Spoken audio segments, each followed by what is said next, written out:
Thanks, everybody. Thanks for coming down. Thank you. Is this far enough away? I wore this scarf to hold on to my microphone. Yeah. It's very styling. Well, checks and stripes is very chic. So I read Cosmopolitan. I read a lot of Cosmopolitan. Because I'm in airport, I read Cosmopolitan. What women like. I read that article all the time. What do they like? This, the exact thing right here. White pants, some form of check. And stripes. And stripes. Horizontal stripes. Horizontal. Are you kidding me? White pants they don't like. Women don't like white pants because they feel that it puts the man in a position of power. Like the captain's chair. So I wore these to create tension.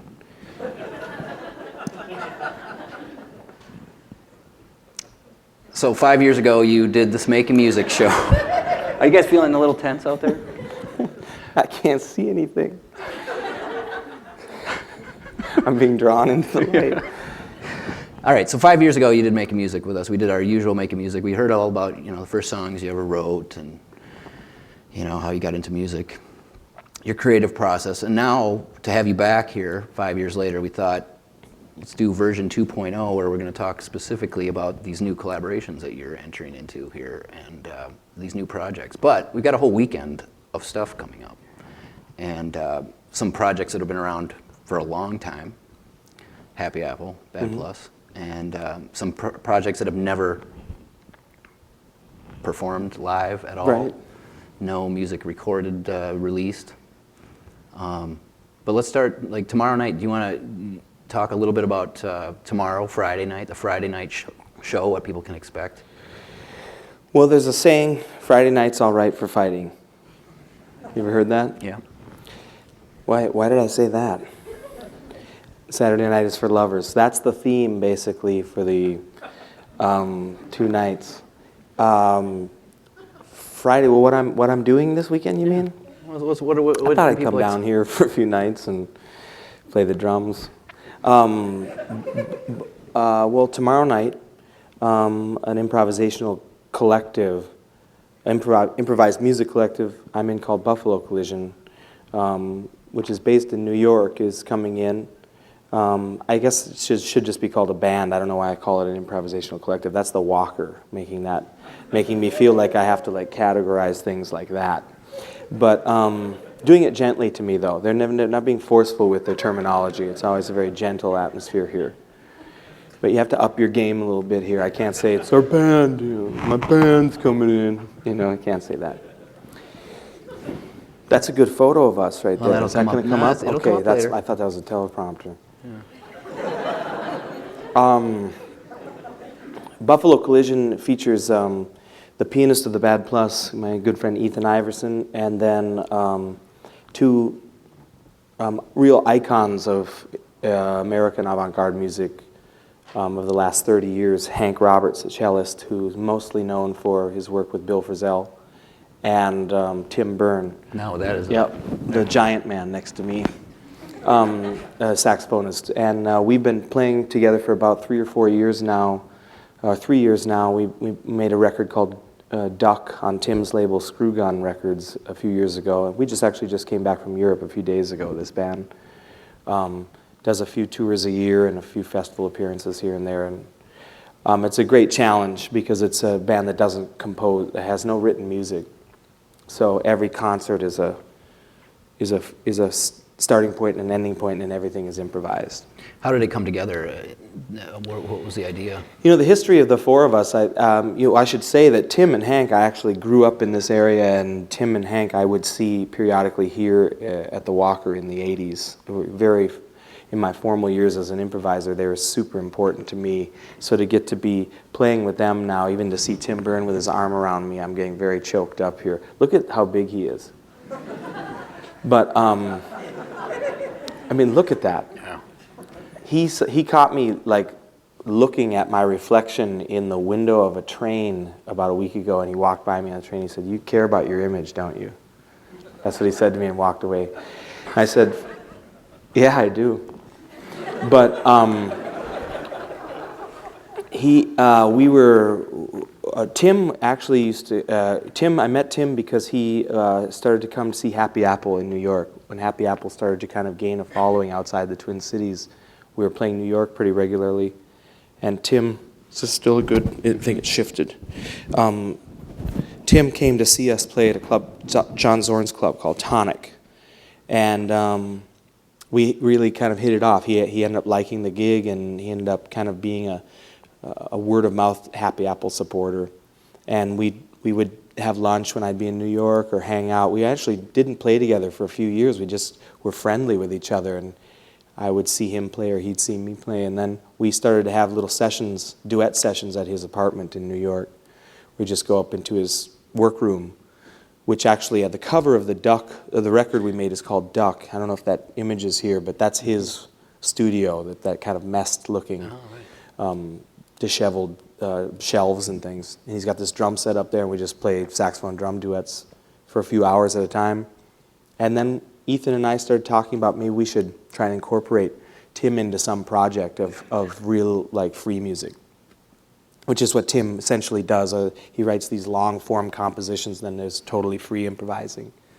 And he was really into it, and we actually, the first few shows of this band were with the viola master, Matt Maneri. I don't know if anyone's familiar with some of this kind of music, but Matt is a really brilliant son of Joe Maneri, the great microtonal professor who just recently died, recently passed. He was a New England Conservatory microtonal professor, very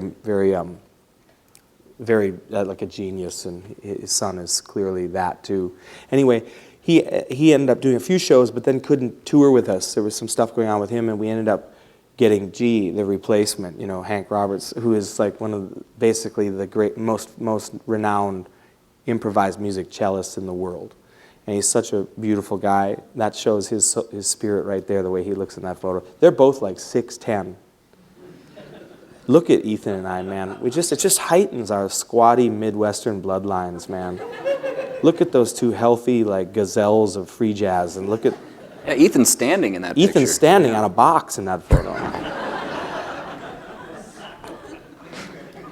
And they're just like, look at these, like, cheese-eating, like, Doritos people. We're just like, Chips Ahoy. Anyway, we just started, we ended up playing one of our first gigs here in the Twin Cities. We did some festival appearances and then a couple shows in New York, and then Hank's first show with the band was at the Dakota like 3 years ago, or 2.5 years ago. We played the Dakota 2 nights. And anyway, that's a long answer. Okay, so Buffalo Collision, going into that project, and have you guys had conversations about how you want that to happen? What happens live? No, in fact, there's never discussion about music, never, which is kind of unbelievable. But we don't discuss the music. We discuss other music sometimes on the road or whatever, but there's never a discussion about the rule, how long we're going to play, how long any piece is going to be. Never discussion, which is really freeing, and also it can be exhausting. I've had my most exhaustive moments touring with this band. Halfway through this last tour I was on, I was phoning friends, like, asking for support, I mean, to be honest with you, it sounds dramatic, but it's like you're very underslept, and then this improvising is on such a high level. And I don't mean that because of, I'm involved. I mean it's really the high level because of these great masters, And it's you can't want to make music happen with it. You've got to know when to allow the moment to appear, and you got to allow for failure, and you got to allow for searching, and those things are difficult, and you can feel like, well, I got to steer this thing out of our minefield we're in now, and that's the wrong attitude. And you have to really lay back and let things happen. And oftentimes when you feel that things aren't going well, you got to remember that that's usually the moment, if you hear a recording back, that's the strongest moment. So you got to get your head out of that moment. And that's difficult. If you're on 4 or 5 hours sleep for 5, 6 nights in a row, and you're showing up and people are there, they've paid money to hear some great music, and you've got no music. You got to make some music for someone. I keep dropping the name of your show here. Make music. But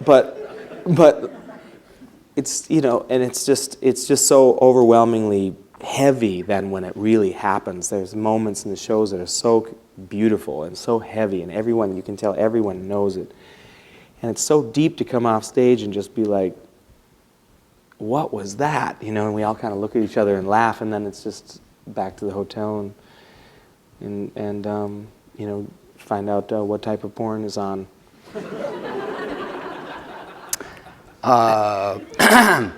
So one of the features of this weekend is that you've got the bands tomorrow. Besides Buffalo Collision, you've got Happy Apple and the Bad Plus that you've been playing in for years and years, and you've got these long-standing relationships of composing music and performing with those guys. But then we've got these projects this weekend that are taking those members of those bands and putting them into these new projects in a different dynamic. So in this case with Ethan, you guys, how is that dynamic different as far as performing with Ethan? And has it brought anything new to your interplay with each other, or, you know, having this If other anything, thing? that's a good question. If anything, it strengthens the bond between Ethan and I, because we are very connected. Obviously, musically, the Bad Plus is a very, one of the strengths of the band is it's a deeply connected, personal band. And we're very old friends. And we also leave a lot of room for each other being very different. We're very different from each other. But Ethan is such a genius and such a great inspiration to me. He's really one of the greatest musicians in the world. He really is profound. And so to get to spend time with him in different formats, and we talk about our connection then, and you can really hear it when we play. Duets will sometimes happen, or trios, you know, people drop out, and a few times a tour it's just Ethan and I, and it just goes, you know, and it's just it's truly like magical, like they even step back and go, whoa, you know, because we have such a connection that as soon as we start going on this language we know, I mean, I was making fun of us being these kind of like, you know, dopey Midwestern kids, but really that's one of our strengths, is we have come up with the same language. We had to seek out this music. We had to really fight for it. We had to like earn our place there, and we did it together. So it's like, here we are, we're looking across the stage from each other, both at Bad Plus shows and with Buffalo Collision, and we are just like, it's just this thing where we know, we're just laughing, looking at each other. And it's this thing, it's unspoken between us, and it heightens, I think.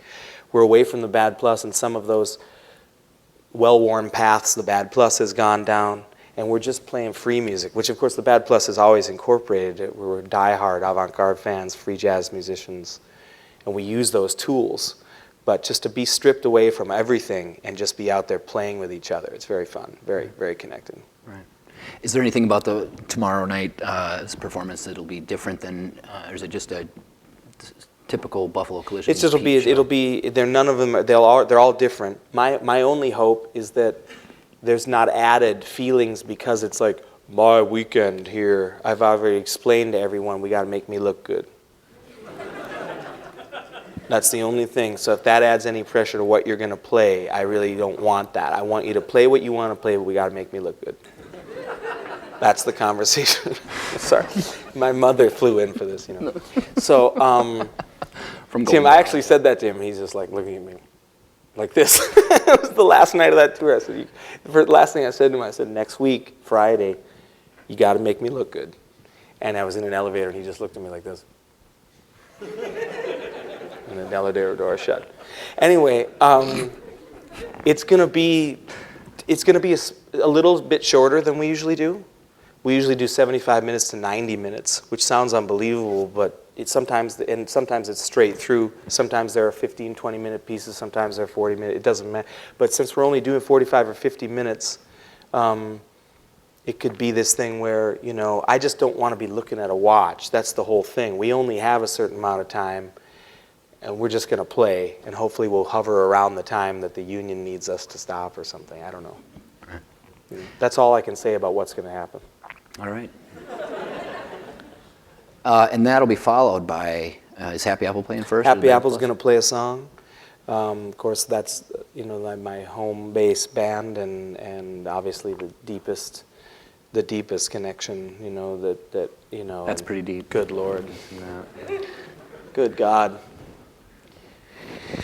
Wow. Look at that guy in the middle for a minute. Boy, he's gone through some metamorphosis.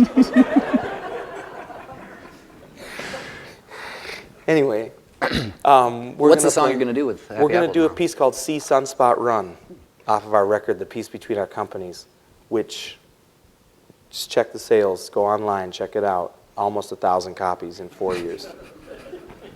There it is. That one right there, that record is, why am I pointing? Oh, wow. That's all right. Anyway, that's a piece, it's kind of a long piece, so we're doing one song.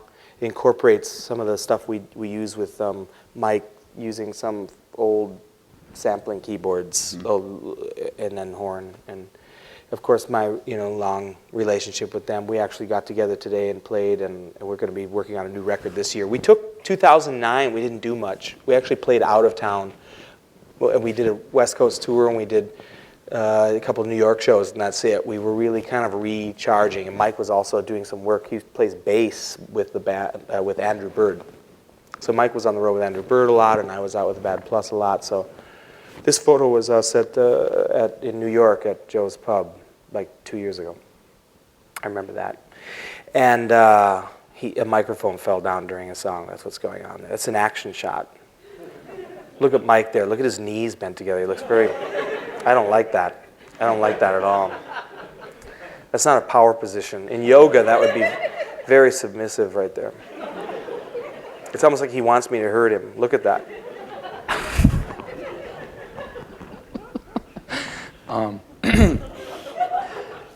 So one Happy Apple song, See Sunspot Run. And then the Bad Plus is going to come on, and we're going to do one new piece called My Friend Metatron, one of my tunes, and then we're going to do a piece from our record, Suspicious Active. Why do I know? I mean, we have to, I guess, plan this a little bit. What? Within these pieces, by the way, obviously, whatever's going to happen is going to happen. But we will play a couple tunes because they're shorter. Right.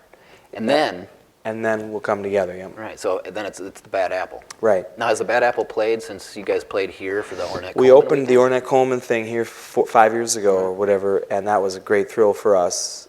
We have played one other time. We played the Edinburgh Jazz Festival in Scotland together. Right. And that was really, really great. We do an Ornette Coleman program. Basically, we play all these kind of more obscure Ornette tunes. And that's what you're going to be doing tomorrow. And we're going to be doing that tomorrow.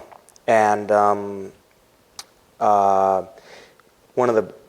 speaking of Ethan, I don't know if that was up there. When we did that Walker show here, when the new Walker opened and Ornette was here, it was his celebration. We played his music for him, and he doesn't usually say anything about his music or anyone playing it. And like 2 months later, this is only worth noting because we're talking about Ethan. A few months later, he was quoted in an interview. We got this email saying, man, Ornette, and he talked about how touched he was by our performance, the two bands together, and how he was really, he felt like we understood the music, and he doesn't usually say that, and this guy sent this to us who's his friend and knows him, and Ethan was just weeping. It was just like seeing Ethan's connection to Ornette and the music.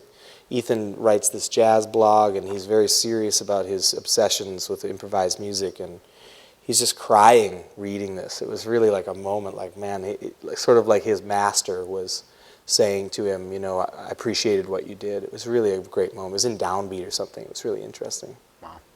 It's fun. Do you see that project ever being more than doing like these Ornette? We really do. We want to do a tour. We want to do like a tour of the two bands and do this Ornette Coleman program because I think it's interesting. Fratsky plays guitar in the band. He's an incredible guitar player. If anyone has ever checked out his band Zebulon Pike or his other group, or the other group I do with him with the bass player of Husker Du called the Gang Font, his guitar playing is just as iconoclastic and brilliant as his bass playing, and he's such a heavyweight. And so you should see it. He plays guitar in the trucking band that's going to play the second night.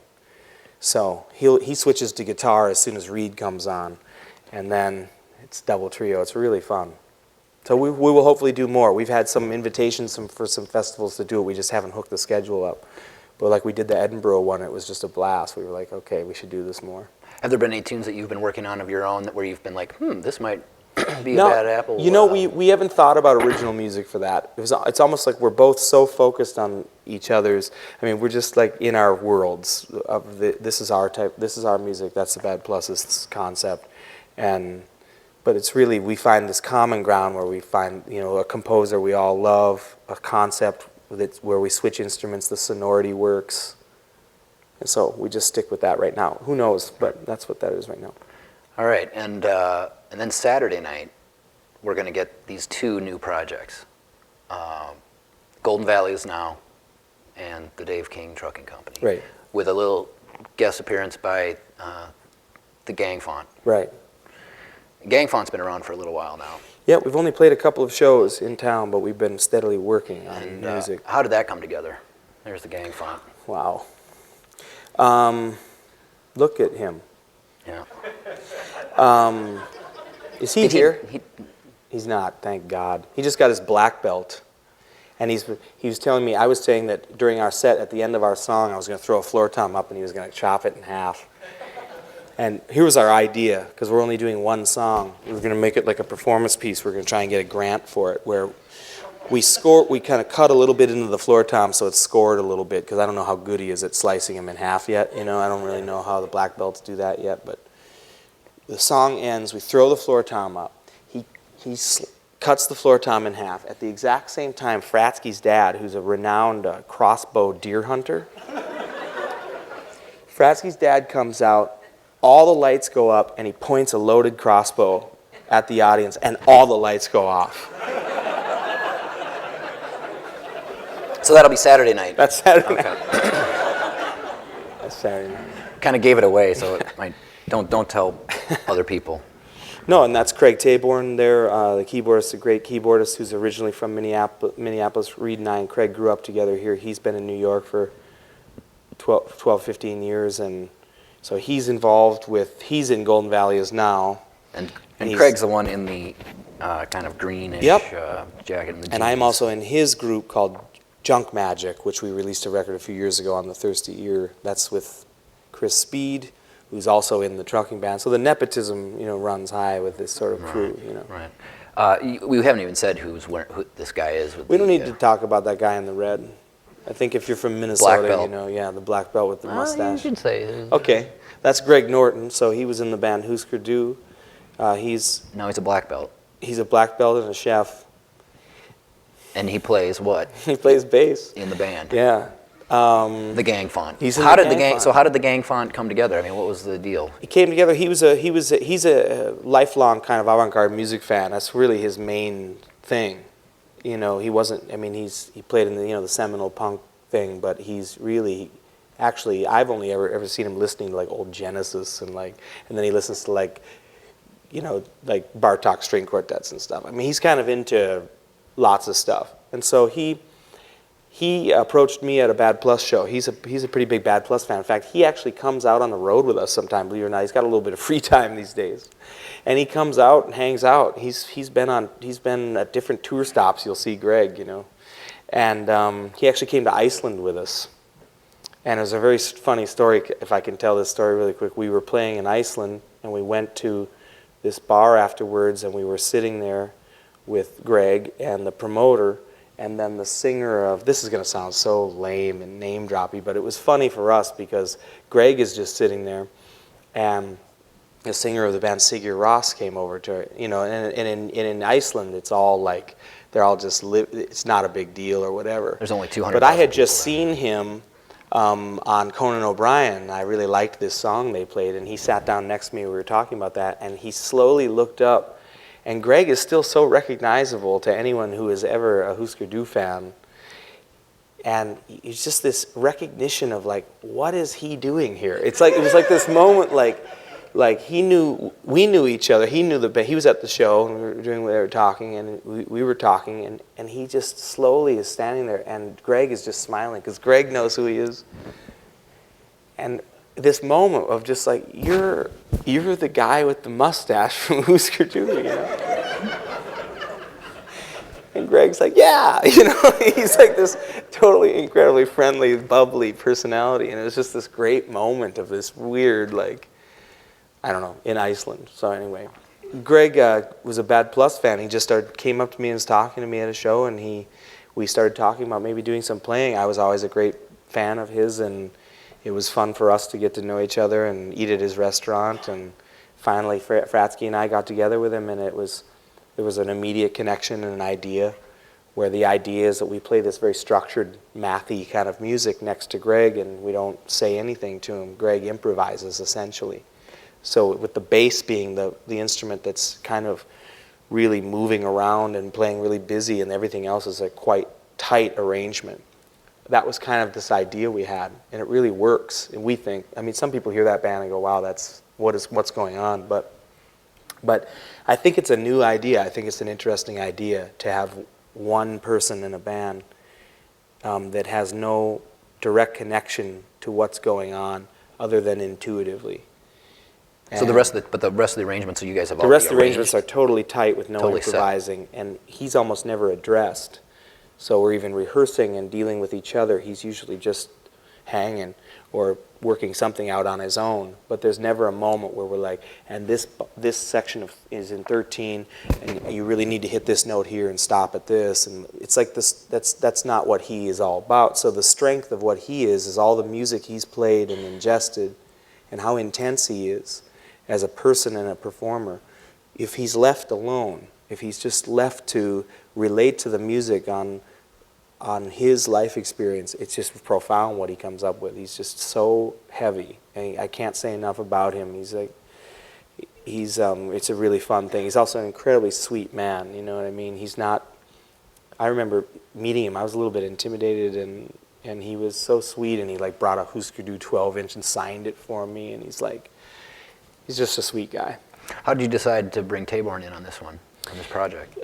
Craig was, an old friend, of course, and he's been, Eric is in his band Junk Magic too, so we talked to him about Husker Du. He was an old Husker Du fan. Of course, he was totally into it and wanted to do it. So he's involved with the arranged parts, and then Greg's just... But recently, actually, we're using the local keyboardist named Brian Nichols. I don't know if anyone's heard of Brian, but I'm sure you have, and he's fantastic. So in order to play more, because Craig lives in New York, we just were really kind of strapped we have all this new music, we're going to do a new record. We put out a record on this label, Thirsty Ear. We played some shows in New York and here, and then we haven't been able to play much live. Do you have any... I don't have any of the new music with me. Do you have any of the old music, Gang Funk? We can hear a little bit? I really don't. I'm sorry. I tend not to try to listen to too much of my own stuff. But it's out there. You can buy it. Or listen to it on I think he started a MySpace page where he's just like with his mustache and looking all tough like that. All right, so that is the That's actually a soup that he made that we're standing in front of. He's a cook. That's a gumbo. Bisque. We're having that's a lobster bisque. You're right.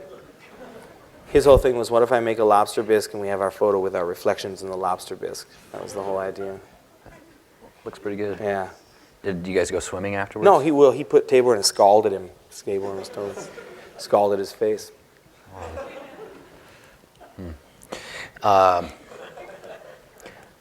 So that's going to be the kind of the middle slot on Saturday, right? Mm-hmm.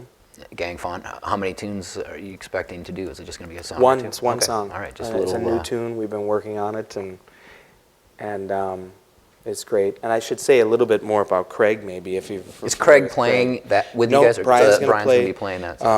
Craig, Craig's really focusing on Golden Valleys right now, so we figured this is a way to break Brian in one song. But he's excited and he sounds great. Craig is such a brilliant musician. If you've ever seen him, he's played here many times. But he's someone to check out, and one of my closest dear friends, from growing up and together. Yeah, he grew up here, but now he's been based in New York. Yeah, for a and while. like I say, I've been in a group of his that's based there, and he's such a really special person and musician and a really beautiful guy. Well, so Golden Valley is him, and then Reed from the Bad Plus. Exactly. Yeah. And so how did this? What were the seeds of this project? That was today. That was today rehearsing. Yeah. How did the Golden Valley is now the whole idea of it come about? Reed and I were talking about the idea of instrumental music being like a pop instrumental music, and how at times, you know, like instrumental music always it gets put in this category of without words, it's all of a sudden not something that's maybe as relatable or something. And he'd been writing some music, it sounded a little bit like the latest Portishead record without vocals.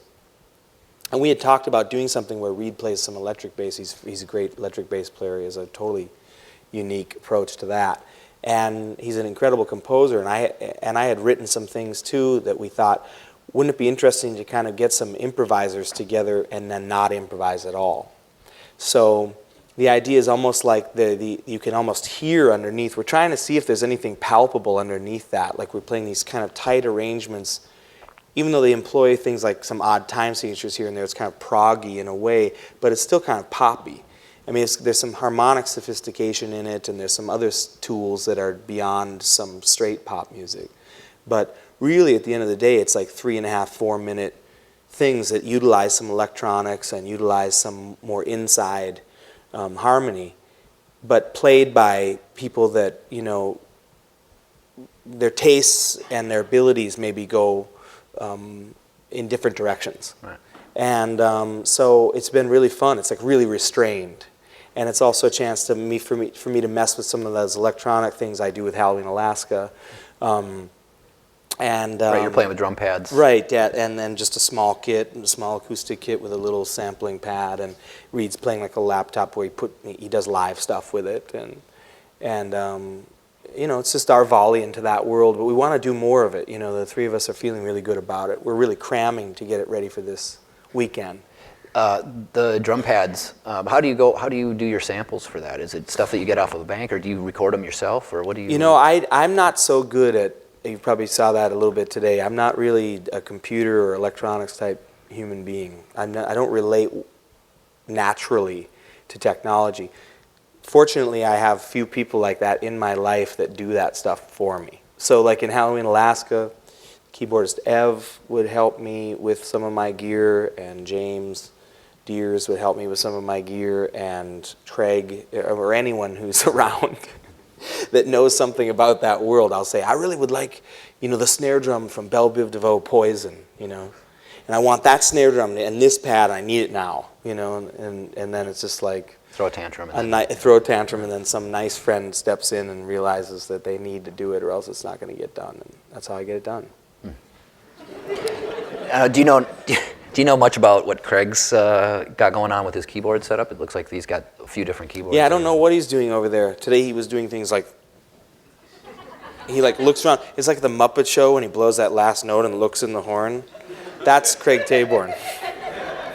I saw him a few times today. He's like looking around the keyboards, like nothing's working. He's like looking around. He's like looking at the ceiling. I don't know what he's doing. He's incredible that way, though. It's almost like he's like Italy. Like if you've ever been to Italy, nothing. I mean, it's so insane and disorganized, and then at the end of the day, it all works out. That's Italy, you know. What? You know, I have to be at the airport in 10 minutes, you know. No, you don't. Yes, I do. I have to be at the airport in 10 minutes, and then sure enough, your plane is like 3 hours delayed and everything's fine. You know, Craig is just like, oh, it's gonna be good. You know, he keeps looking at me, you know, it's great, man. And like nothing's working, you know. Is he here? He stayed home tonight, I hope. Okay. So, none of them came, by the way. That's what I love. It's great. Adam's here. Adam's here. Good. Golden Valley is now, though, it was this, you took it from this Steinbeck reference. Well, we took it from the Ornette Coleman reference. New York is now that record. But Golden Valley, we found that Steinbeck wrote about... you got it on your... Isn't it weird? It's Ornette. That's the first name, but Steinbeck. Ornette gets the first name. That's one of the only people that share in Ornette. Bjork. Let's do them all now. Madonna. No, I can't say her. But seriously, I can't say Madonna. It's like Voldemort. That's the level of pain I feel every time I say those names.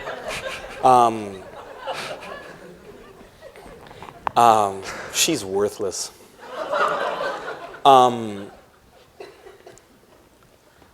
For real. John Steinbeck? Steinbeck wrote about Golden Valley in Travels with Charlie. There's this little paragraph where he was traveling with Charlie. You've got it right here. You can read it. Why don't you read it? It's on this machine. Yeah, we put it on there earlier. You did? Yep, you can read the whole passage. And he is intrigued by the name Golden Valley, which is where Reed and I and Craig were. I think we've got a picture of Grew up. Golden Valley, like kind of a little picture that we can. It's all put up gone. here. All hope is lost. No, it's underneath there. There we go. See, Golden Valley. That's my family. Now, did you crest. grow up in? It's gone. There's no hope. You grew up left. in Golden Valley, right? I did. The mean streets of Golden Valley. We used to huff paint behind the Terrace Mall. All right. Now, I was going to try and read this like John Lithgow. Yeah, I think it's a great idea. Because I think that if you write a book and you have to do a book on tape, you got to get John Lithgow to read it. If John Lithgow reads your book, it's going to sell. I have this weird feeling that John Lithgow reads the hell out of books. You know what I mean? Himself, Books on tape, John Lithgow. Think about that. He's killing it. Have you heard any books that he's written? Of course, he does them. He does most of them. Can you name one? Oh, I can name them all. I mean, all the Dan Brown books.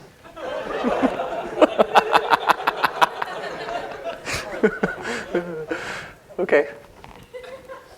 Dan thinks he's the only one that understands esoteric history. That's the problem. You know, he pops it out for the bourgeois, but there's real stuff under there. He thinks he's got the key. But he's just doing this Oprah thing, and I don't like that. You know, there's real stuff behind that, you know what I mean? And he's selling it out to like Secretary's Night Out, you know what I mean? I don't like that about Dan Brown. Fuck Dan Brown. All right, here we go. So this is from Steinbeck. This is from what book? I'm not going to read this, am I? This is ridiculous. No, that's great. You wanted to do it. Okay.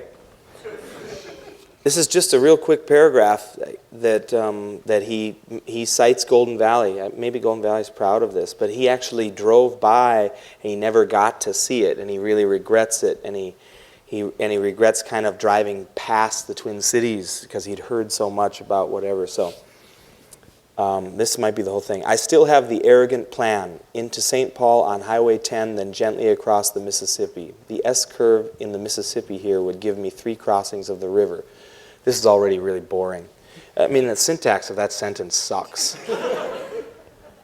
After this pleasant jaunt, I meant to go through Golden Valley, drawn by its name. That seems simple enough, and perhaps it can be done, but not by me.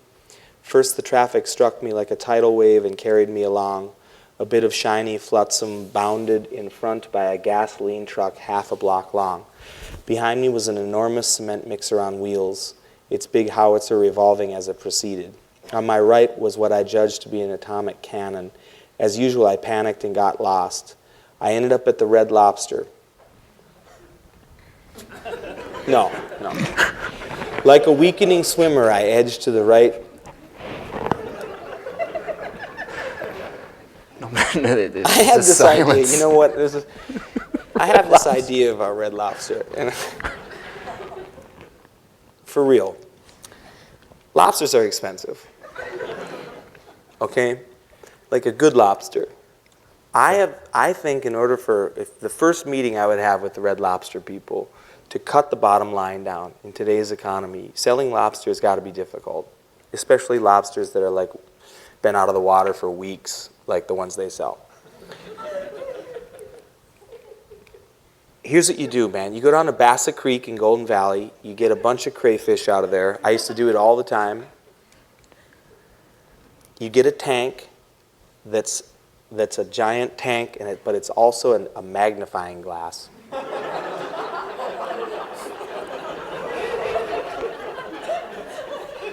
And you have people pick out their lobster, and there's these little crayfish. For real now, hear me out on this idea, man. So they think they're getting a lobster. They think they're getting a lobster. I want that one. And then they can't see that it's this magnifying glass, right? And so they go, okay, we'll bring it out, you know. And sit down, you pull the crayfish out, throw that thing away. That's actually not cool. Put him back in the creek.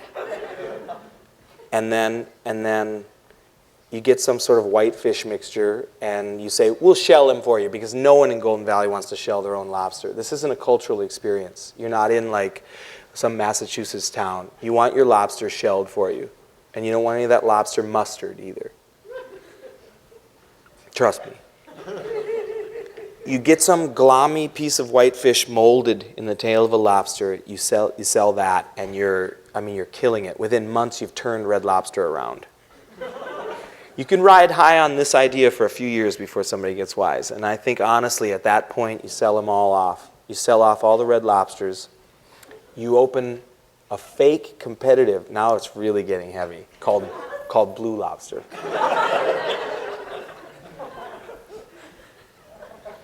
That reminds me, Happy Apple attempted to open a motel, and we've told this story once or twice before. We attempted to have some sort of money venture where we opened our own motel, and we were threatened with a lawsuit because we were going to call our motel Motel 7. That's not a joke. And we were going to call it Motel 7, and our catchphrase, truthfully, and we said it today, okay, that's the time. Our catchphrase was, their catchphrase is Motel 6. Motel 6's catchphrase is, we'll leave the light on for you. Motel 7's was, we will turn the light on for you once you arrive.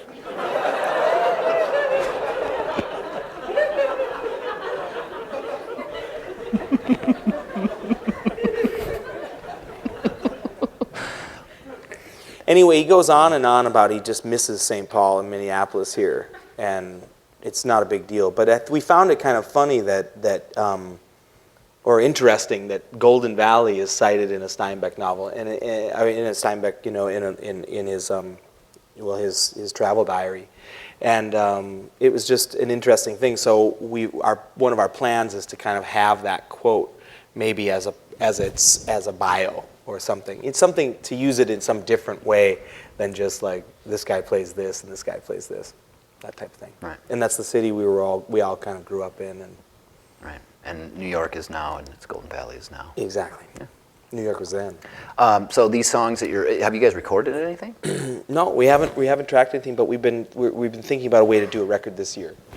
And we've been thinking about trying to do it with, you know, we were either considering doing it with David Torn, the great kind of guitarist, sound sculptor, or whatever. You know, was David Bowie's guitar player. I don't know if you're David Torn fans here, but he's really this brilliant guy I'm sure everybody knows, and we have a connection to him through Craig and through other people. Actually, David Torn and I are going to do a duet concert in San Diego in June, if anybody's going to be there.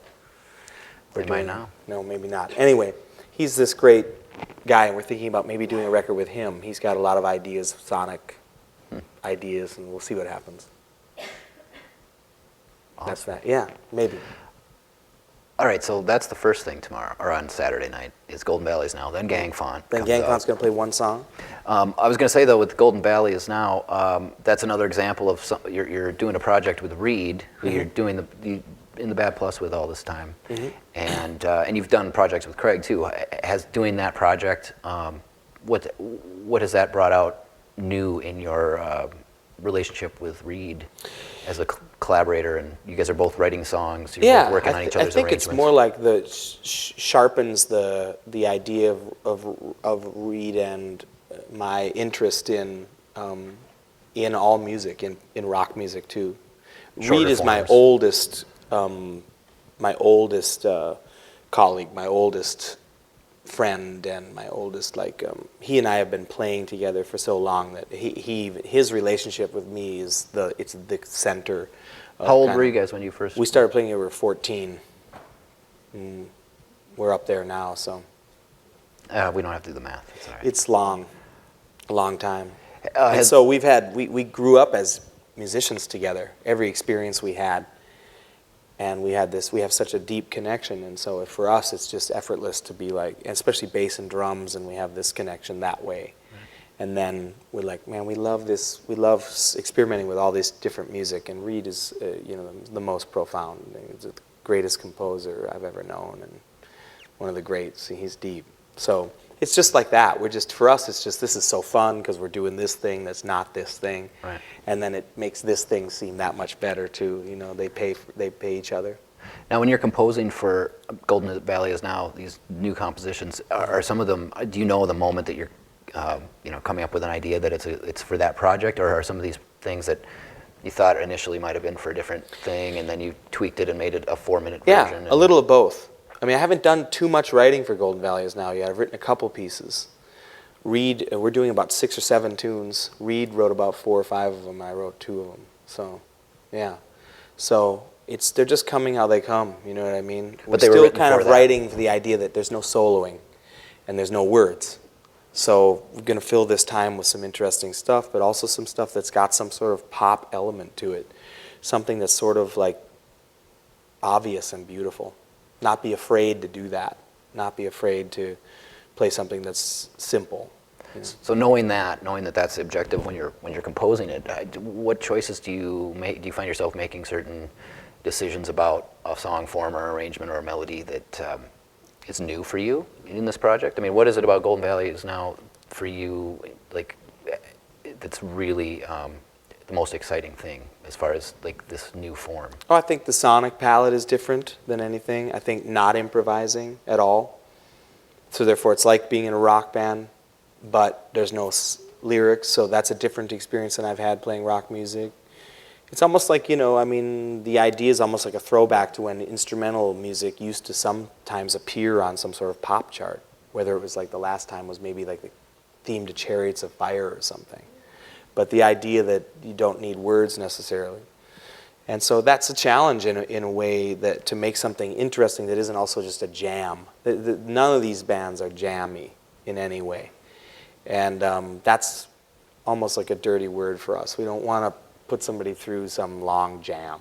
This is just like we want to actually have a thing and a song. All these bands, the common thread other than Buffalo Collision is that they're all song bands. And it's one of the strengths of Happy Apple, I think, and Bad Plus is the idea that it's avant-garde music essentially, but it uses contemporary classical elements, jazz elements, rock elements. We use these tools evenly, but ultimately the idea is that it's a celebration of a song too, not just a vehicle for your incredible blowing ability. It's really like a dialogue-based improvisation centered on a song. And that's actually not something that happens a lot in improvised music. The idea that the song is celebrated as much as your prowess on the saxophone, you know what I mean? Or, you can just shred anybody. But who cares if the music is boring and just laden with all your clever harmony? It's just like, we're really interested in that idea of a statement in and out, Well, and you were talking earlier today when you were upstairs here, talking to a bunch of the students that are visiting and that are here, about how important that fellowship is the word you were using of in all these projects. These are people that you've got a deep, close friendship with over years, and just talk a little bit about how these bands that are is. an open challenge to the idea that individual virtuosity is the thing that basically lords over jazz to this day. The great jazz groups, the ones that you turn to, or at least I do, the Miles Davis Quintet of the 60s, the Coltrane Quartet, the classic Coltrane Quartet, Ornette Coleman's bands of the 60s, late 50s, the Keith Jarrett Trio, the Paul Motion Trio, which includes Bill Frisell. These are bands. You don't sub out. The Motion Trio doesn't play without Joe Lovano and Bill Frisell. These bands or the Keith Jarrett American Quartet, which would be probably my favorite, or most inspired by, which was in the early 70s, mid 70s, released several records on Impulse and whatever. The idea is that the band aesthetic, the fact that these people come together and make this certain sound, this is not as common as you'd think it would be or it should be. It sounds so rational. It sounds so great, right? The idea that you get this person, this person, this person, they have a connection, and they come together and they make some new connection. That doesn't happen as much anymore. You know, you have individuals that are firebrand, heavy chops. Maybe they have some sort of compositional concept or two. But ultimately, a lot of the time, and sometimes it's not their fault, but due to economic pressures, due to whatever. I mean, New York is a much more expensive city than it was in 1959, up through until the 80s. And in the 80s, you saw this start to happen, where things would splinter, and then the downtown scene started, where this group of people needed to get going. And then the Neo-Winton movement, which were incredible bands too, the early 80s, whatever. The whole idea is that the band is more powerful than the individual. And we were very drawn to that idea in Happy Apple and the Bad Plus and whatever, is the idea of committing. That's what all these bands do. They commit to each other. And the thread with all of these projects, that's why the nepotism runs high, is this is really a collective of very like-minded people that are all quite good friends. And in many ways, it's not this sort of like snarky Judd Apatow film thing. It's not like, there's Seth Rogen again, wow, and Paul Rudd's hanging out with him and they're smoking weed. It's none of that. It's like these connections are old, and they're based on the idea that the band is important, that the working relationship is more important than the individual virtuosity, and that we all give up as much as we want for ourselves. We give, and that's, man, you would be surprised as to how many leaders in bands need their solos to be they need you to kind of like politely lift them up. There's no polite anything going on in these bands. These bands, every member of these bands welcomes someone getting in their way, someone readjusting their view of what is happening in the moment. Buffalo Collision is an absolute ground zero version of this, of at any moment someone will take your idea from you, if you like it or not, or if you can work with it. But it's not done in an aggressive way. It's not done in a way of dominance. It's done in the way of the service, the moment, and that's what all these bands are based on. Happy Apple, there's not a moment where you're being politely comped. You're like, Eric, please take a solo. It's much more like, what can we do together here? That can strengthen us and strengthen the experience for people.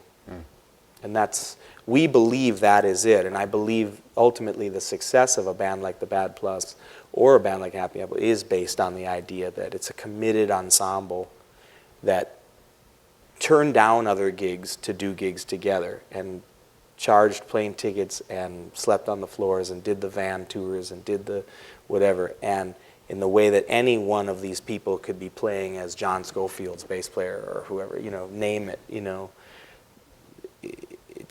that's accessible.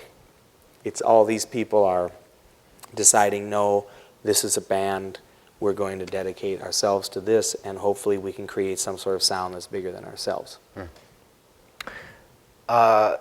Is there anyone here that was at the very first Making Music show that Dave was on 5 years ago? Oh, no, your dad was here. My there. dad. So that's good. He was there in 1979 too, when I got a motorcycle helmet for my birthday. That was a weird present. No motorcycle, just a helmet? Yeah. Was he? He was protecting me. Yeah, I was going to say. You were always your head into the wall kind of thing. Yeah. Probably.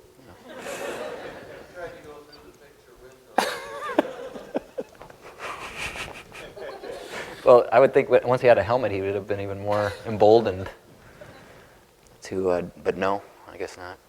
But we have a clip from back then. Because it was, I know.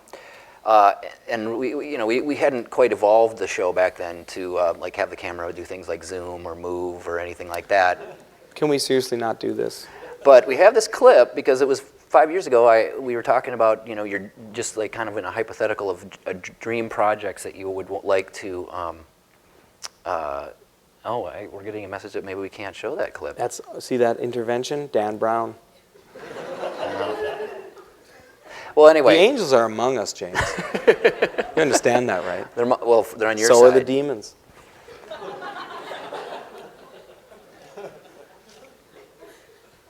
You know, the thing about Dan Brown, the problem,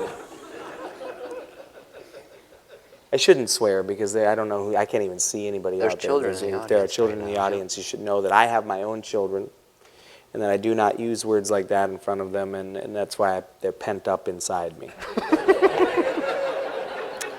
I don't say those words. I say things like, I don't love you.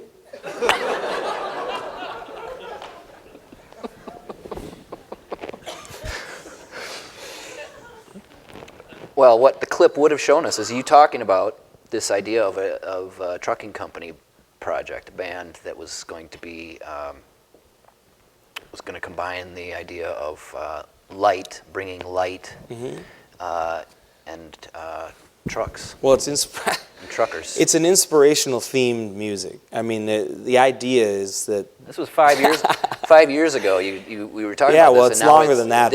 I've been talking about it longer than that. to Saturday those night, who- we're going to get to actually. We're going to get to hear it. I mean, the idea is combining some of our life experience as Midwesterners and open road. My parents are from North Dakota. We used to go up there. My father grew up on a farm.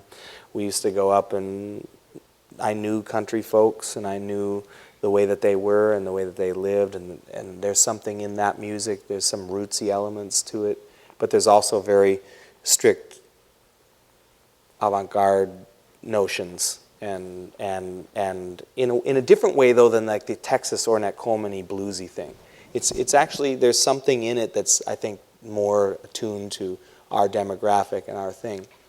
And the saxophonist Chris Speed, one of the great saxophonists of his generation, if you're fans of any progressive jazz of the last 15 years, you'd know that name. He's been in the band for a few years, but we're finally going to play live. He's coming in for the shows, and a great bass player, local bass player, who's by no means local in his stature, is Adam Linz. Who's here tonight. He's here, cool. And he plays in an incredible band, which I'm sure if you're fans of jazz in the cities, you'd know this band, Fat Kid Wednesdays. A brilliant band featuring Mike Lewis of Happy Apple, and also a fantastic drummer named J.T. Bates, a good friend of mine. If you haven't seen that band, it's an astounding, cathartic, heavy experience to see them live too. They have a language and a dedicated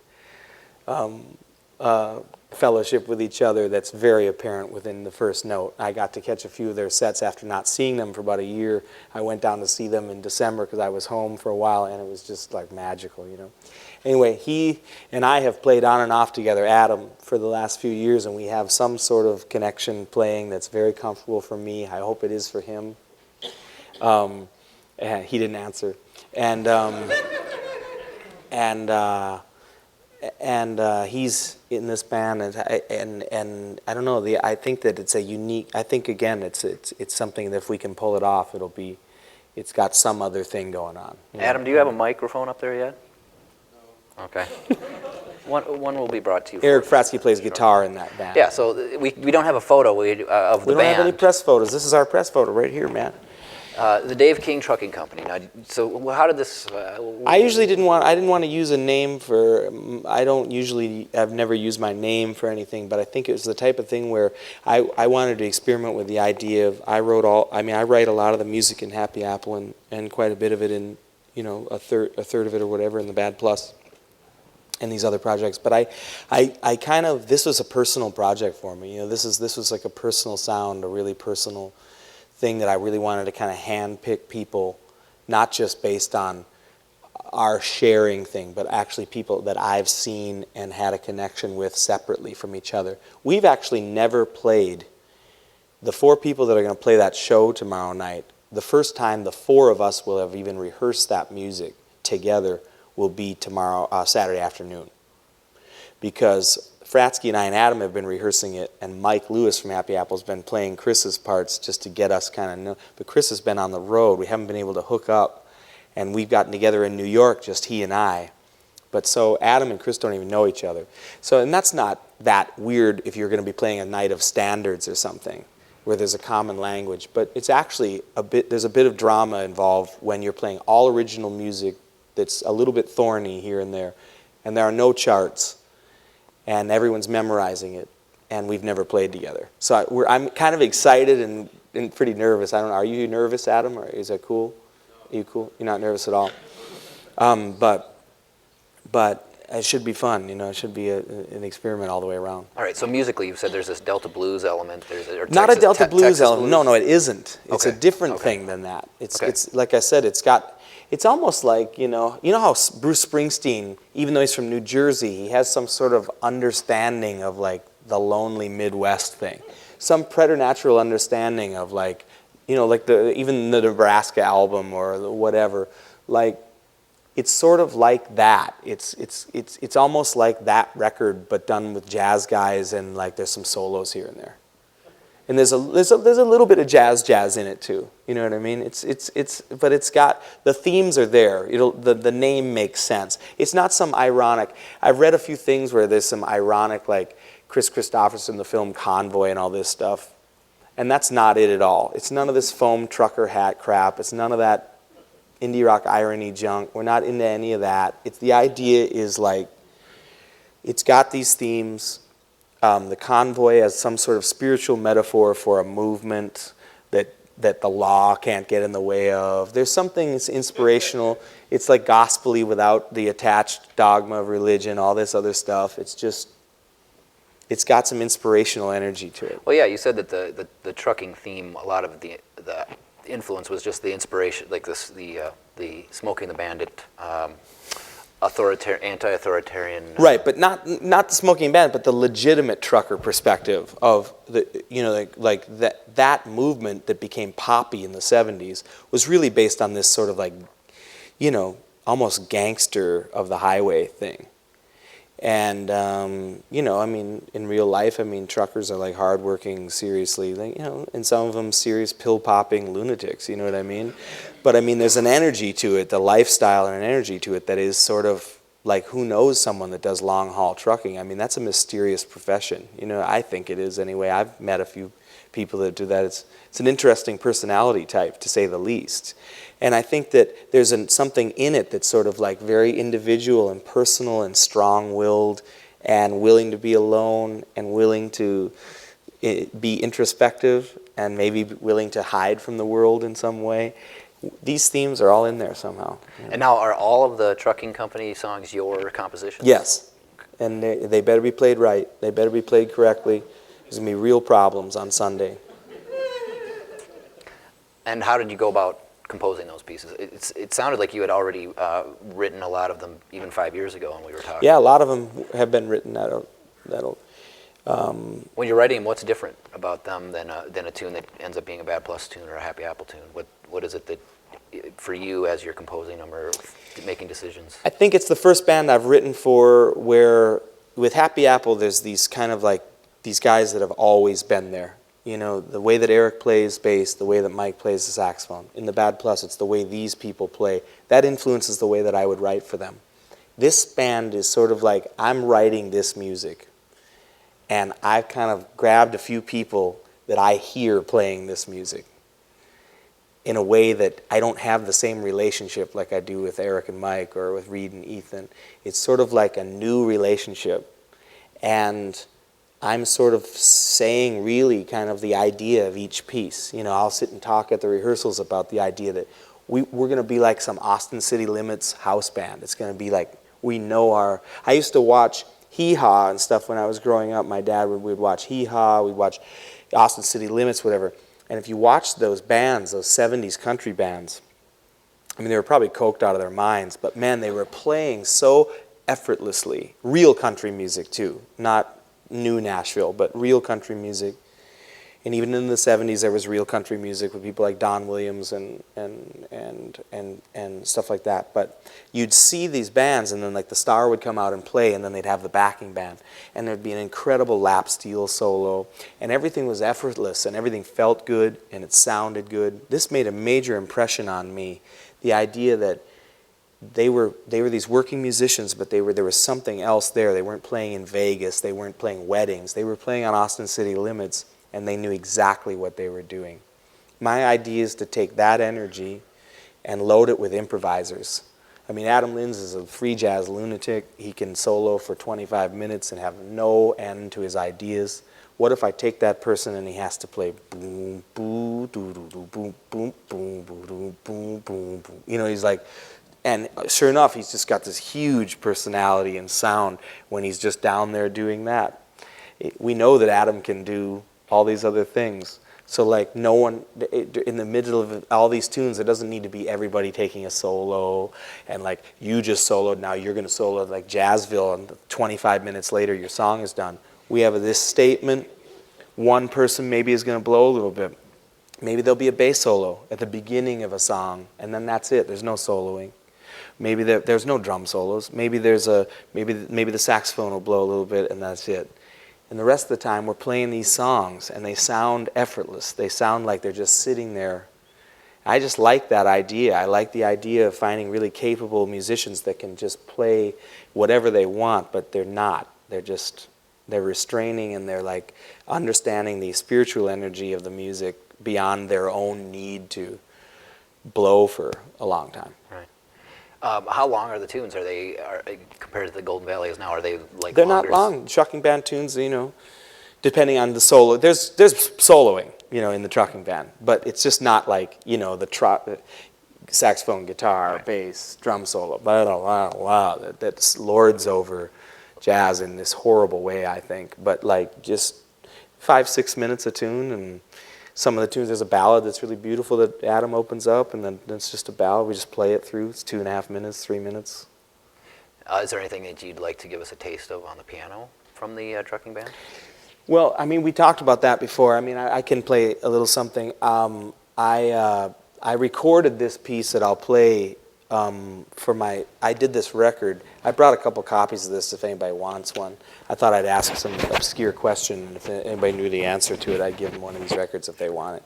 But I did a duet record with myself, essentially. I did a piano-drum duet record that took a few years to do. Over the course of a few years, I was working really hard on all this piano music that I had written, and I used the piano to write with mainly. I don't consider myself a very good pianist, but I made this record where I'm playing all my own through-composed pieces, and I overdubbed all the drums on top. This piece I'm going to play was actually an outtake from this record, but I thought it really thematically worked with the trucking band. So it's not on your solo No, it's record, not. It's but going to be something- on the trucking band record. It's recorded, Right. and it's a solo piano piece, and I am actually going to play it before as the first song of the trucking band set. And actually, I'm going to do a prepared piano. I'm going to prepare the piano. I'm going to put some playing cards and things in it to make it a little bit more sound a little bit like a dobro or something. But we don't have that tonight. But I can play the piece if you want to hear the idea of some of this stuff. You can just keep that on. I can keep this on, really? It's not going to feed back or anything? No. Is that okay? Should I do that? Yeah, you guys all right with a little thing? This would be good practice.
Thanks, Dave.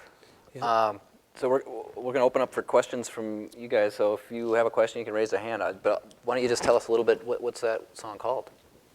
That song's called April in Gary. Is that like Gary, Indiana? Gary, Indiana. And musically, where did that come from? What were you, what? Where did it come from? Yeah. Man, I'm just a conduit, James. You know, I mean... What were the beginnings of it, as far as? Of the beginnings of that tune? Yeah. I mean, that just explores some of those themes. You know, that's just from touring and traveling, and you know, I don't know. It's hard for me to say because I don't know how special any of it is. Ultimately, it's so personal in a way. It's just stuff that I hear sometimes. Those themes are a little bit in there with some of that trucking band. Right. I hear what you're saying. I'm just saying, like, was there a melody that was like where it started out, or? I can't really recall. Yeah. You know, it's more like if I'm writing anything, I suppose it does start with melody with me. I'll add some sort of intervallic harmony or changes, but I mean that's just some standard bluesy vibe. But at the same time, I'm trying to put in. I just feel that there's other elements there. Maybe I'm wrong. Maybe this is just some blues rip-off shit. But I think it's different. What makes it a trucker song, a trucking company song? What made it that song and not a solo record or one of the other groups? I think that explores some of those themes, those more open, spatial hints at bluesiness, hints at rootsiness, but at the same time there was some moments of tension. And I recorded it just because, and with prepared piano it's quite interesting too, you know, where this, like I said, it almost takes on the characters of a dobro. But, you know, I just think that at the end of the day when I listened to all the music, I was like, you know what, that is that band. And I thought it might be interesting to just play that as we open up our show with those guys standing there, and then it leads into a piece in the same key. So it might be it's almost like an intro. Right. Awesome. It's nothing special. It's like an intro piece of music. It's beautiful. Thanks. Are there any questions out there? You go ahead and raise a hand. Yeah, we got one here. Hey, I was just wondering what happened to the Interloper. Were they dropped for the sake of brevity, or what's up with that? The gang font featuring Interloper. Yeah. The band was always called the Gang Font. The record is called Featuring Interloper, and it's just a riff on all the hip-hop records that have featuring somebody. And Greg is the interloper. So he's still in the band, but he's not featured anymore. We've cut his role in half. Royalties probably went down. Royalties went down, yeah. Another question? That'd be incredible if that was, I mean, that's great, there's no questions, because that'd be incredible if that was the only question. What happened to the interloper? He disappeared in Greg's mustache. I don't really know what this question means, but I'd be interested in hearing your answer to it. What do you think of intuition or the origin of inspiration?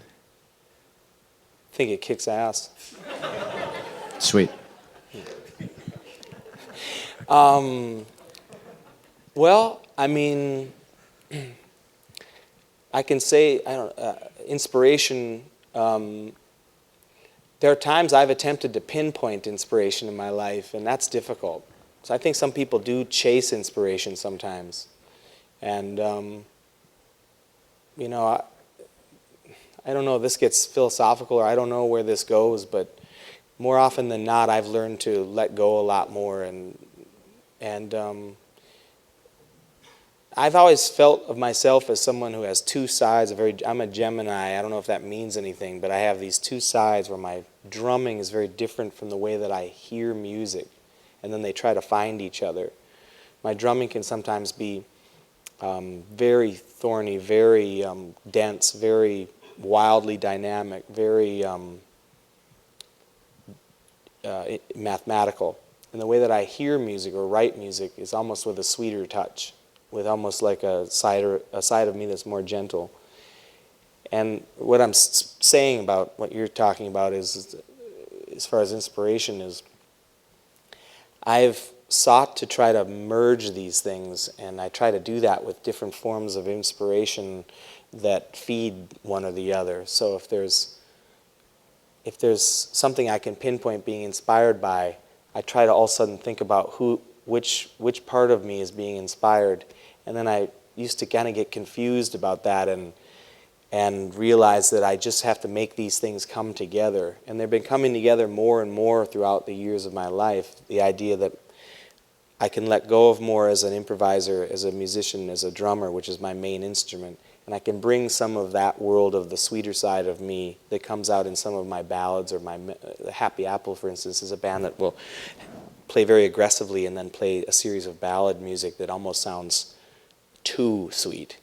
And we kind of like to tread those lines. But anyway, that's another thing. But does this answer the question at all? I just sort of feel like when I think about inspiration, I think about the idea of not paying so close attention to its means anymore, or its where I'm getting it from. People say, I'm very inspired by paintings, you know. I probably said stupid stuff like that in my life too. That's not stupid. That's a great thing to say, I'm inspired by paintings. But you know, when you say things like, I'm inspired by paintings, you sound a little bit like someone should say so back to you. But at this point, I just am like, anything goes, you know. I don't want to pinpoint anymore that I like Franz Klein, you know what I mean? Franz Klein made me write this song when I stared at Franz Klein paintings. I used to actually say words like, man, Willem de Kooning really inspired me. And then I used to punch myself in the face.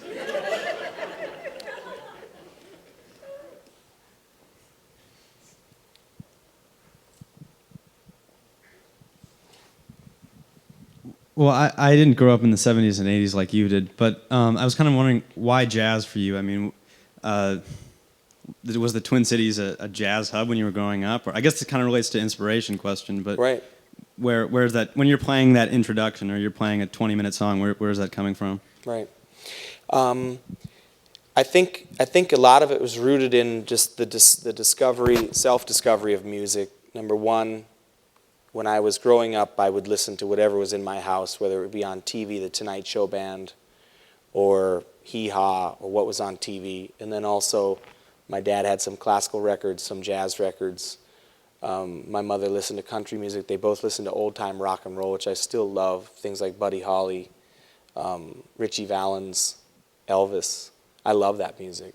So I took what I had there, and then it was almost like, what's next? What else is there? Because I realized I had this appetite for music from a very early age. I would sit all day long, headphones, you know, to the point where I'm sure my parents were like, wow, that's, I mean, it was hours and hours and hours, or like, stay up, I need to hear the Tonight Show theme. I need to hear the Tonight Show theme.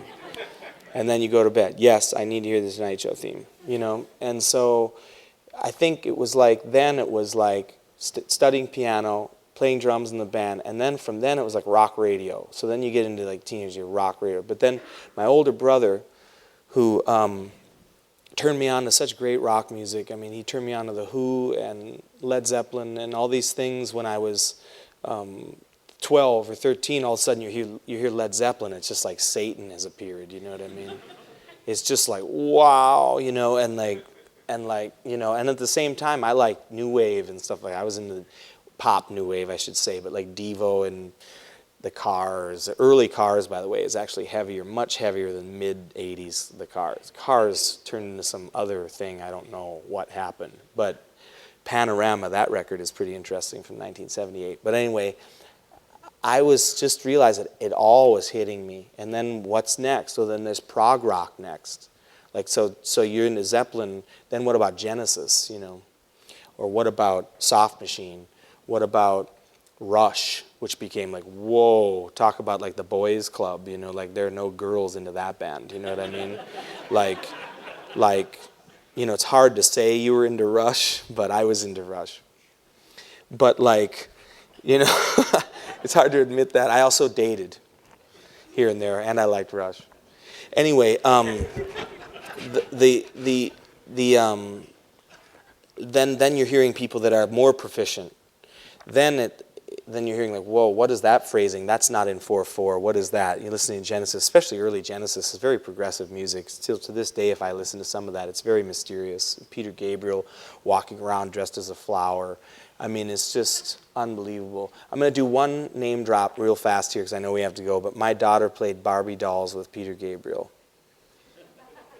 Yeah, I recorded 3 records at his studio in England, and he just hangs out. I don't know what he's doing. He's like frolicking in the woods with his foxes.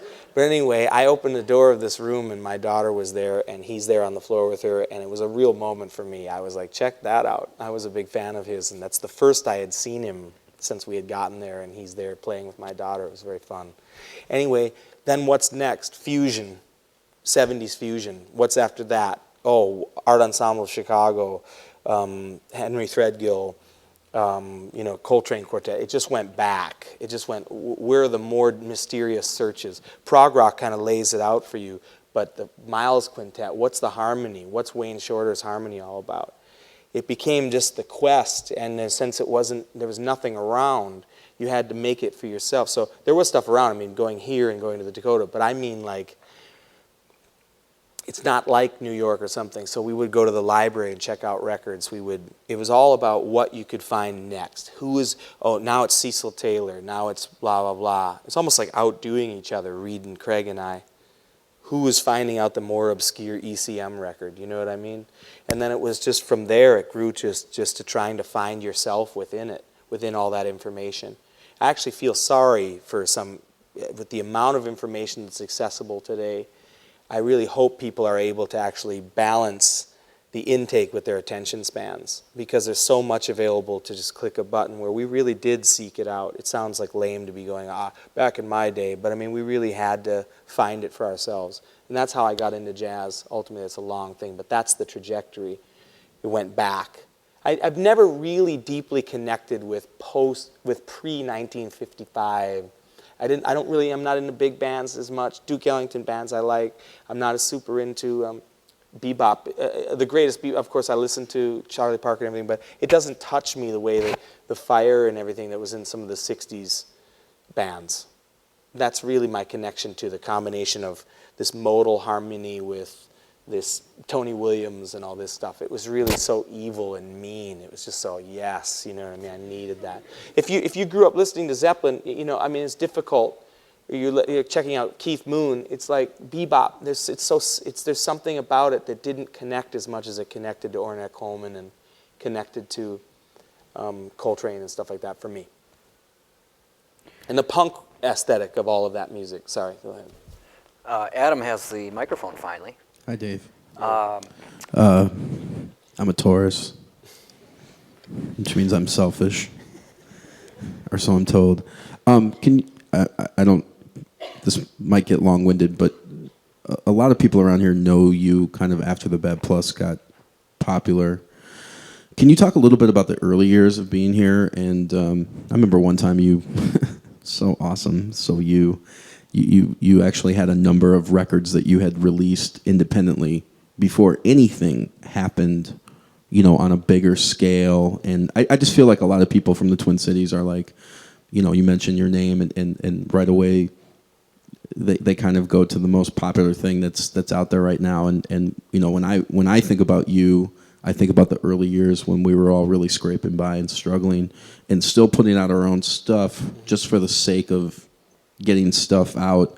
And, obviously a lot of young people nowadays, I get a lot of, and I'm sure you get this too, a lot of like kids that are right out of college, like, oh, how do I get signed? And how do I make a ton of money right now? And how do I have a house and 2 cars and the cabin and, all the things that you and I obviously take for granted now. But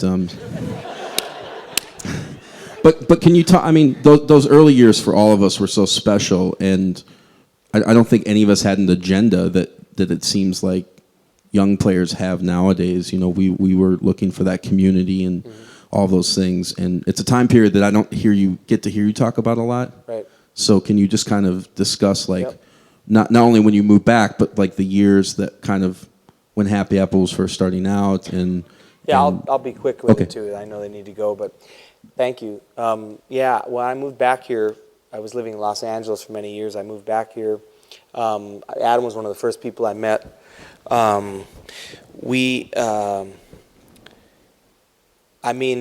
Again, that idea of the band aesthetic was apparent right away, where we wanted to try and put together these collectives for the music only. And it's always really about the music. I mean, he's making jokes about the financial whatever, but I mean, ultimately this music is all independent music. Whether you're releasing the record on your own or you're on some little jazz label, it's not like there's money out there or an advance. I mean, I make a living touring mostly. But when we started, it was all about finding venues or the idea that the venue did not determine the type of music. So when Happy Apple first started, we were playing everywhere we could. We didn't go, well, I guess we better play the jazz club because that's where we belong. We went the other way. We would play Tuesday nights at the Entry. We'd play, Lee's Liquor Lounge, and we'd just be this band of just, people would be like, what is this? Get whatever we get. And pretty soon we became known very quickly as the band that does this thing that people weren't doing. And what happened is then we would start to get the opening slot for things at the main room. So if someone came in like the Lounge Lizards with John Lurie, or the Jazz Passengers, or some bigger jazz group that was playing the main room or something, we would get the call to open. Or we opened for Tim Byrne in the Entry. And so we ended up, our trajectory was all about like we were going to treat it like a band. We had like our own artwork concepts. We would make these very elaborate flyers before there were, computer graphic design. We would make the old school Basquiat inspired insane posters where we'd literally, I hate to say it, but we would steal color copies and things from Kinko's or whatever we needed to do, like you'd hit the button, whoops, 13 of them, but it's like, I pressed 1, but and I don't endorse that. I only endorse stealing from your parents' wallets. But we were right away very dedicated to the idea that, we can build an audience of this kind of music. And I know you're talking about some of that, where we'd self-produce concerts, different venues, mailing lists, old school mailing lists, doing it all. And then we started touring. We did it just like any rock band or punk band from back and wherever, where we got in the van and we would sleep on a floor and we'd play Milwaukee and and then you start to go out further, Cleveland, hook up with different things. And this was in about 96 is when I met you. And within a few years, that band was able to generate this underground thing. And from then, I also worked in town with Bill Carruthers, the pianist, and Anthony Cox. I wanted to play with like the best musicians in town, Adam, and we just put together these projects and just went for it. And these, I have had bands for years with the bassist Anthony Cox, who maybe you've heard of. And again, the idea was just to do it very in an old-fashioned way. And it ended up, with the belief behind it, it ended up creating, I believe it created a scene. If you go to the Clown Lounge today, that scene germinated from 1996. There was, I believe before that, you'd find a fringe element here or there at the old Loring, but other than that, there wasn't an organized, you were a part of it, booking us at the Groove Garden series, or back in the 90s we would play the Front, which is the club next to Ground Zero, all this experimental music and these programs. We would just take it wherever we could, and that band built and did almost the unthinkable, which is that band actually got a major label record deal based on being from here playing jazz. We ended up, trying to get over to Europe and do all these things, and it was like constant playing New York. First time we played to New York, there was literally Craig Taborn was in the audience. That was it. We were just like, wow, we drove all the way out, and you're just feeling tired and whatever, and that was it. And then we'd keep going back, and pretty soon it was like getting written about, just the same way any rock band or whatever, but the music was so much more dense, so much more difficult to find an audience for. When you tour rock, there's clubs and there's circuits. With this music, especially in America, you have to invent your own circuit. You have to invent your own place to stay, And we actually did that. We actually went out and for several years. We played the Winnipeg Folk Festival. We would go anywhere that anyone. We played with Mike Watt at the Winnipeg Folk Festival in 1998. What are we doing at the Winnipeg Folk Festival? Everyone's just looking at us like, It's just, yeah. So I don't know if that answers the question, but that is the scene. And you had your Mingus band, and then Fat Kid Wednesdays started too, and then the Clown Lounge started to develop from just a series of, different bands playing. I remember the beginnings of the Clown Lounge where I was playing some Monday nights, other people were playing, and then it became this thing that they created, Fat Kid Wednesdays, having a house band essentially. And it created a beautiful scene for young improvisers down there. We were doing the same thing at the Bryant Lake Bowl Theater, essentially, in the mid-'90s, where that was a place where we were taking that music and stuff like that. Outside the jazz club norm, even though we played the jazz clubs, Happy Apple actually brought a Marshall stack into the old Dakota. That was a kind of a coup, you know what I mean? That was a big deal. I think the owner of the Dakota has yet to forgive me for that, but... And we also cleared the tables, and we invited the audience to break dance. Boy, we were such bad boys. Okay. Okay, a couple things. One, he's talking about the Clown Lounge, which is in the basement of the Turf Club in St. Paul, University in Snelling. It's kind of the epicenter of local jazz scene now. After years, it's like this wonderful thing. It's pretty much every Monday night. Now it's expanded to Tuesday nights. And there's concerts other places too. Right. Of course, the Artist Quarter, you should say, is one of the homes. Absolutely. Buddha, those are the established. Yeah. The Dakota and the Artist Quarter are great. They bring in these international level players, but on a weekly basis to go and just see, be up close to some of the great jazz players. It's an amazing place. So, yeah, absolutely. I highly recommend it. And it's a home. It's completely created by a few people, and people are really. And then there are new bands popping up from the kids that were going to see this stuff. Yeah. There are people coming up to me saying they were Happy Apple fans in the late 90s, and it's the reason why, these beautiful sentiments, like the reason why I'm doing whatever. Now, in one hand, you feel old, but at the same time, you're like, check that out, and these young bands that are playing, and they're fortifying the culture here. Right. Because this is a great city for indie rock, hip-hop, all these things. It's on the world map. But for jazz, it's not as known. Nowhere really is, other than, but they're very potent. There's a handful. I shouldn't say that. It sounds like such a mean. But there is a handful of seriously world contender heavyweights in this town that are fighting for audiences and taking it out on the road and doing things. And it's known as that. It's like, wow, when Happy Apple would go out, they'd be like, you'd hear people saying oh, these are these dudes from Minnesota you heard about, which was very fun for us. We're like, yeah, we're the dudes from Minnesota. It's like we're Minnesota jazz outlaws. You know, we were super proud to like be the outsider band that were surprised people, that we weren't just some, you know, jam band from Lincoln or something. We were actually this thing with a sound, and we were organized, sort of, and Well, you mentioned going for it. You know, and of course, this is spoken with all humility. We, of course, have sucked many times, too. I mean, we deserve to not be listened to probably sometimes, for sure, because of Mike.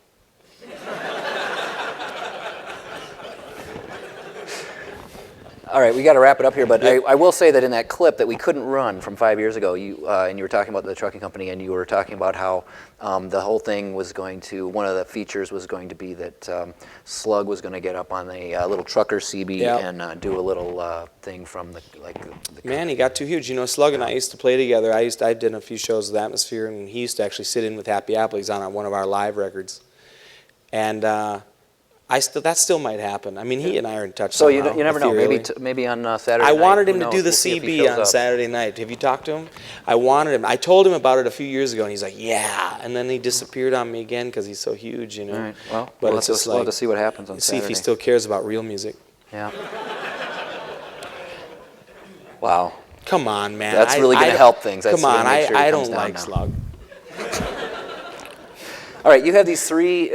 You have this solo record, and you have One three goes out copies. right now. What's Slug's real name? All right, well, see. that's a bad question. You better come up with something, and we're gonna have to pick a hand instead of having people just yell it out. Why does he have a 7 tattoo on his arm? You have to raise your hand. Raise your hand if you know why he has a 7 on his arm. Wow. Well, I don't know. I don't know. I mean, I want to give you this record. I know if that's part of his reason. There's another reason that one. Oh, okay. You can have the record for that. That is awesome. I'm not going to say, give me the record. Thank you. Wow. That is seriously one of the most unbelievable piano drum duet records made by one guy you're ever going to hear. It's unbelievable. All right, what's the second trivia question here? I don't know, man. Giveaway. What was the name of James Everest band in the 90s? All right, who's that? Who said that? Wow. Who got that? Wow, that one right there. Okay. That was fast right there, man. All right, I loved that band. Can you pass that? Hey, how are you? Hey, thanks. Good to see you. You're gonna do some handshakes. All right, there's one more question, and it can't be about me or Slug. What year was my father the state representative of Minnesota for district? What was the district 10? 43B. Yeah. What year? Yeah. 62. Okay, this is a deep trivia question. 68, Dad. They're really dating you right now, man. All right, fine. This is an ethereal question. They're just yelling them What out. was it? 79. Oh, so close. 78. This is good. He got beat in 78. 77. Close. This is really ridiculous, Dad. Let's actually do a real question now. And raise your hand, because that's the only way we Because can. we can't do one where people. This has got to be something people know. Because we got to wrap this up, man. We have got to get some drinks right now.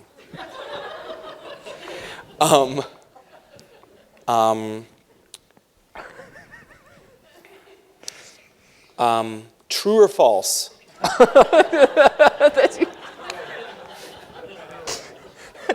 That's not gonna work. Who said true? There you go. You said false? No. True or false? Did Cary Grant charge for his autograph?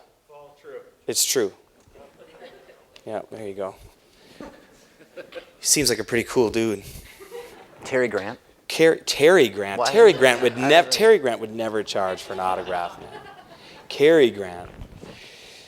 Cary Grant, little known fact, if you notice all those old films, his pants are pulled up very high.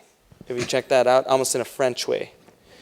And he had his suits cut that way for a reason. It's because he had the word thug tattooed on his stomach.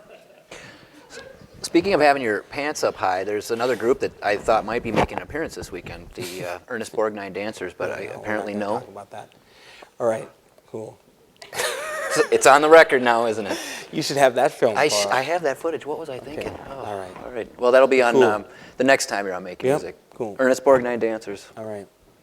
Awesome. and I will work that time. Okay, all right, cool. All right. I had a film of my son tap dancing that I was going to play, but it didn't work. He's an incredible tap dancer. You have to check this out sometime. But hopefully it'll be in the show It's not even tomorrow. a proud dad, cutie kid thing. It's demented. He's. Yeah, it's true that it's not cool. The walker, right? Where's that membership bread going to? No, it's not the walker's fault. It's not going to the backstage food spread. I'll tell you that right now. I can get peanut M&Ms on my own. You know what I mean? Oh dear. Oh, come on. That was not. They're laughing, man. Doug liked that one. They're not laughing. They're not laughing. That looks like a gun. Anyway, thank you all for coming and sticking around. These shows are going to be great this weekend. Thank you.